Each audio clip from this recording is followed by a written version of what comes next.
விஜய் புதிய கீதை, நேருக்கு நேர், தெரி, நாளைய தீர்ப்பு. இவை விஜயின் திரைப்பட தலைப்புகள் அல்ல. இது விஜயின் எதிர்காலம். விஜய் படிக்க வேண்டிய புதிய கீதை என்னவென்றால், பிரச்சனைகளை நேருக்கு நேர் சந்தித்து பயமில்லாமல் தெரிக்க விட்டால் நாளைய தீர்ப்பு நல்லதாக அமையும் என்பதுதான். விஜய் தற்போது மிகவும் கடினமான தருணத்தில் இருக்கிறார். கரூர் சம்பவத்தில் ஏற்பட்ட துரதிருஷ்டவசமான உயிரிழப்புகள் அவரின் அரசியல் பயணத்தை மட்டுமல்ல, அவரது மன உறுதியையும் சோதிக்கின்ற தருணமாக அமைந்துள்ளது. அதோடு ஜனநாயகம் திரைப்படம் வெளியிடுவதில் ஏற்பட்டுள்ள சிக்கல் இன்னொரு பிரச்சனையாக இதே நேரத்தில் சேர்ந்துள்ளது. ஜனநாயகம் திரைப்பட பிரச்சனையை திரைப்படக்குழு சட்டரீதியாக எதிர்கொள்வது தான் சரியானது. ஜனநாயகம் திரைப்படத்தில் என்ற திட்டத்தை வில்லன் செயல்படுத்துவதாக காட்டுவது மத உணர்வை பாதிக்க கூடியதாக உள்ளது எனவும், இராணுவ முத்திரைகளை பயன்படுத்தியதற்கு அனுமதி பெறவில்லை எனவும் தணிக்கை வாரியம் ஆட்சேபனை செய்துள்ளது என சொல்லப்படுகிறது. இதையெல்லாம் சரி செய்து திரைப்பட குழுவினர் படத்தை வெளியிட முயற்சிக்கலாம். கரூர் சம்பவம் திட்டமிட்டு நடந்தது என்று கூற முடியாது.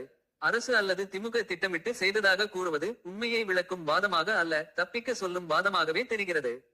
குறுகலான இடத்தில் எதிர்பார்ப்பை மீறி அதிகமான மக்கள் கூடியதும், மக்களிடம் இருந்த அதீத ஆர்வமும், கட்டுப்பாடற்ற நடத்தை ஆகியவையே இந்த விபத்துக்கான முக்கிய காரணங்களாக தோன்றுகின்றன. ஆதலால் கரூர் சம்பவம் ஒரு விபத்து. யாரும் திட்டமிட்டு செய்யவில்லை. வழக்கு தொடரப்பட்டால் அதை சட்டப்படி எதிர்கொள்வோம் என்ற மனநிலைக்கு விஜய் தன்னை தயார்படுத்திக் கொள்ள வேண்டும். இந்த வழக்கின் காரணமாக யாரின் நிர்பந்தத்திற்கும் அடிபணிந்து கொள்கை சமரசம் செய்து கொள்ள வேண்டிய அவசியம் இல்லை. பிஜேபி சித்தாந்த எதிரி என்றும், டிஎம்கே நடைமுறை அரசியல் எதிரி என்றும் அவர் அறிவித்த நிலைப்பாட்டை உறுதியுடன் தொடரலாம்.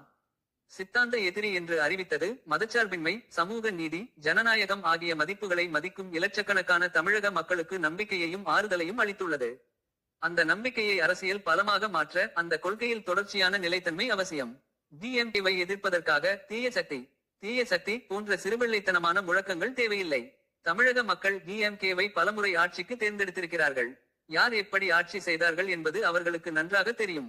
திராவிட ஆட்சியால் கல்வி, வேலை வாய்ப்பு, பொருளாதார முன்னேற்றம் அடைந்துள்ளதை தமிழக மக்கள் நன்கு உணர்ந்துள்ளார்கள்.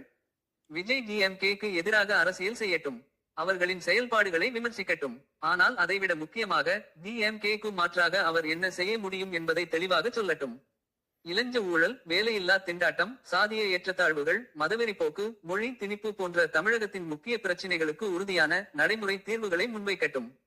மக்களிடம் புதிய நம்பிக்கையை உருவாக்குவதில் அவர் வெற்றி பெறட்டும். மக்கள் விரும்பி தேர்ந்தெடுத்தால் ஆட்சி அமைக்கட்டும்.